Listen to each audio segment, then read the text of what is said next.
to talk about the third eye in pregnancy. Pregnancy physicians, sorry. The EM physicians, yes. Good afternoon. I'm Sunil. I'm one of the registrars in emergency medicine in UK. I'm going to present two case reports, both on POCUS for EM physicians. A 23-month-old child was brought by her mom for a fever, lethargy, and found to have one episode of breathlessness at home that evening. She was already on antibiotics for tonsillitis from GP, and she had 2 days of antibiotics so far. She was seen in ED 3 days ago for possible upper respiratory tract infection and was found to have oral thrush at the time.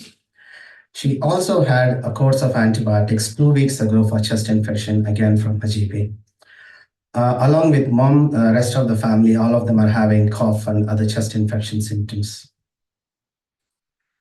So as usual, one of the busy EDs in UK, she was triaged at 17-28 hours as clinically well, apart from the heart rate of 134, which was attributed for crying. She had completely normal ops, and she was seen by a doctor after 3 hours. The assessment showed inflamed tonsils, possibly slightly reduced air entry over the right base, and the impression was tonsillitis with oral thrush and suspected lower respiratory tract infection. And she was planned to discharge at 20 to 15 hours. She had a total of 3 sets of abnormal observations, except for heart rate 130, just because anytime any healthcare professional goes near the child, she'll be screaming there. And she had oral fluid challenge. She was in the waiting room. She was seen running around. That's not this child, it's just to show how well the child looked. And she was eating cookies, crisps, and playing around the waiting room. Because she's already on antibiotics, doesn't change any management from a chest X-ray based on our rules and protocols in emergency department. She was planned for discharge with safety netting and some explaining red flags to the mom. But again, the department protocol, because the child is a reattendance, she was asked to be reviewed by a registrar, which is who could only see the child at midnight. And she was comfortably sleeping in the buggy, and you try to wake her up, and then she starts crying again. The quick assessment shows there's no organomegaly, there's no edema, possibly slightly reduced air entry over both lung bases. Again, difficult in a crying child who was woken up sleeping at midnight. So just before discharge, decide to just assess the lung bases with the ultrasound, which is the pocket ultrasound machine was used. And this is her lung ultrasound. So you can see that's the right lung base, and this is the left lung base. That's a moderate sized effusion on the right, and that's a mild effusion on the left. So after this, we look at the lung fields, which shows diffuse B lines. In X-ray, you call them curly B lines. In ultrasound, we just call them diffuse B lines, interstitial edema. And after that, we'll ask, Mom, you're not going anywhere. Put the child on the bed. We need to assess how the heart is because of the bilateral effusions. And this is the parasternal long axis of the heart. This is a normal heart for comparison. So if you see, the chambers are listed in the order of appearance from the top. The diameters changes with age, but the ratios remain this way. If you draw a straight line, they all should be of 1/3 of each, so they should almost match in their size. And you can see the child's heart, the LA is dilated, RVOT is dilated if you compare to the aortic root.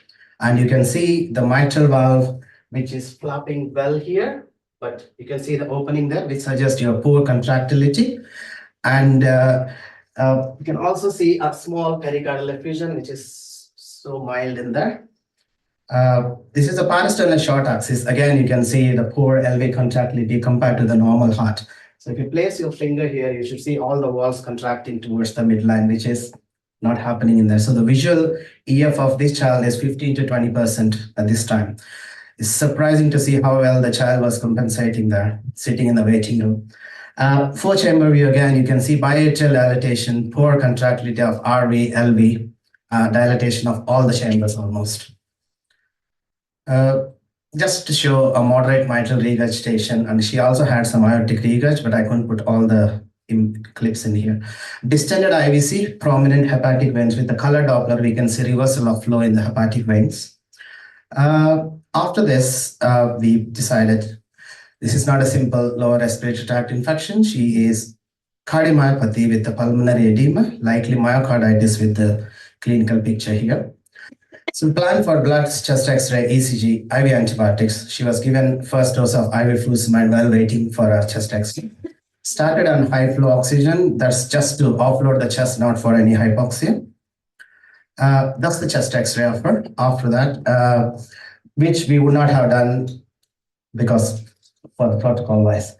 You can see the pulmonary edema, cardiomegaly, and surprisingly, you don't see any blunting of costophrenic angles here with the amount of effusion that you have seen on the ultrasound.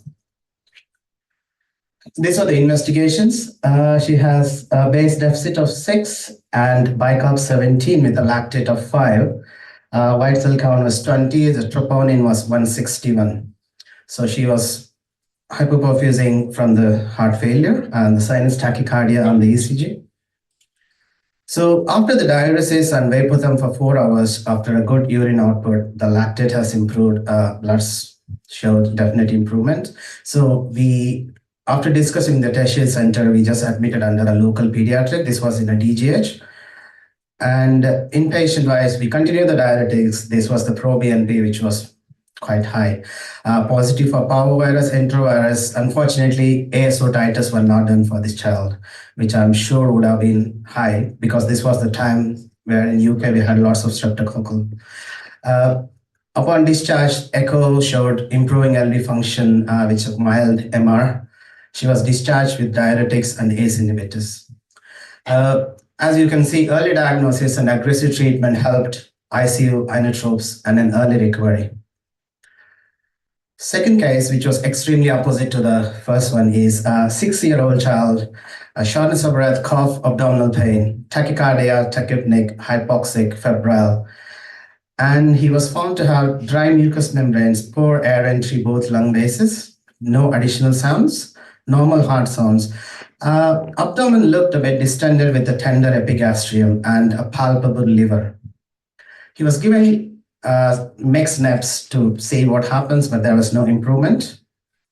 And this was the chest X-ray. This was the much earlier before the first case actually. Got an early chest X-ray which showed just before the chest X-ray, they were slightly biased with the frank hematuria in the urine. And this X-ray was asked to be reported by a radiologist who said there is no cardiomegaly, just reticular shadowing, likely ARDS. So they went with an impression of pneumonia and glomerulonephritis, again, because it's a streptococcal season there. This child has received IV antibiotics and 10 mils per kilo fluid boluses. And as you can see, the respiratory distress has worsened. Saturations of the oxygen requirements have gone to 60%. So he was started on Vapotherm, and we asked for a POCUS review of this child. And as expected, you can see that dilated LV, dilated left atrium, poor LV contractility, pericardial effusion without any tamponade there. Diffuse B lines with bilateral pleural effusions. This child received intravenous diuretics. We have to call EMBRACE service, which helps us facilitate transport from DGHS to tertiary centers with PICU and cardiology support. He's found to have high ASO titers, had a milrinone and continued diuresis in ICU. Cardiac function improved from discharge, and he was discharged with ACE inhibitors. So, POCUS, easy to use once we are trained.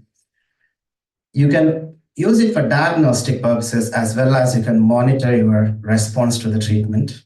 It is non-invasive, non-ionizing. There is some side effects, but it's not as big as your ionizing radiation. And addition of POCUS will help in management of your myocarditis, and it's very quick and efficiently you can differentiate between breathlessness, respiratory versus cardiac. If you look at the adult EM history, addition of point-of-care ultrasound training helped us to pick lots and lots of AAAs and many other conditions which would have been missed. And based on that, we actually made a protocol. Above 50, you have to consider a senior review to make sure it's not a AAA before. So I think there'll be some hurdles when you want to introduce a new curriculum in any training, but it's doable and we should all work towards it. Right, thank you. Thank you very much, Sunil. Does anyone have questions for Sunil about this focus? Please. Yes, Sunil. Yeah, I think my question is just about your last point on training. So with regards to your departments, who exactly is trained to do the focus, and how do you guys continue training the other physicians, the other EM doctors in your department? So if you look at POCUS, we don't have a certified POCUS trainers for pediatrics yet. There are a few courses there for Cactus and other courses that are in the country. But all of them who teach there are those from adult practice. So we might not be able to differentiate complex congenital heart disorders, but basically POCUS is for assessing a good cardiac functioning. As regard to our department, I'm a POCUS enthusiast, you must have found by now. And this was in a DGH where after this couple of cases, most of the times myocarditis is usually found at autopsy. Unfortunately, that's very, very rare diagnosis and it's masqueraded worse than a PE. So after this case, many people came forward asking to be trained, to be just looking at the heart and assess how the function is. And so we could conduct a couple of workshops after that for the pediatrics inpatient doctors as well as EM doctors. Any other questions? I mean, you'd be interested to know we're now training the medical students in the use of ultrasound simply because it's something that we think they should learn early and not be frightened of because of your very point. I mean, you're in a district general hospital and you're picking up streptococcal infections. I mean, how many other people have got POCUS trained registrars in their hospitals and on the casualty floor? I mean, I suspect it's not very many. Oh, brilliant. Oh, right. Excellent. Are they picking things up? I was just saying, we're medical students and they're Right. training us on Good. ultrasound now on every. Like medical school. Yeah. Yes. Oh, thank you. Because it's just really important. And I think because it's so much faster. We've all been brought up on the X-rays, but you can see what's happening, can't you? Yeah. So yeah, that's why it's a third eye for it. When you can see stuff, don't imagine things. Thanks so much.